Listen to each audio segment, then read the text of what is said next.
All his days, sorrow and grief are his occupation. Even at night, his mind is not at rest, we hear in the first reading. Does this sound like anyone? It certainly feels like me. How many of us toss and turn with worry and dread all day long? It sometimes feels impossible not to. Our lives are full of sorrow and grief. Every time we tune into the news or scroll on social media, more sorrow, more grief. And for those of us involved in justice work, it is embedded in the fabric of our daily lives. We dwell in the social injustices affecting our sisters and our brothers, that it is sometimes difficult to find the reason behind it all. The psalmist provides us a remedy.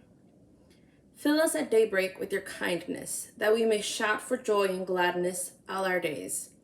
And may the gracious care of our Lord, our God, be ours. Prosper the work of our hands for us. Love, joy, gladness, even or especially amid the sorrow and the grief, the Lord reminds us of what our life is all about.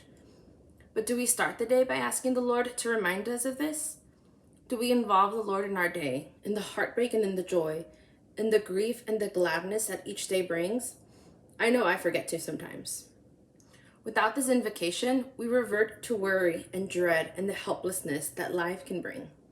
Maybe this week we can start small, asking the Lord to remind us the reason behind our work. Remind us, Lord, that the sorrow and grief will one day be worth it. Prosper the work of our hands.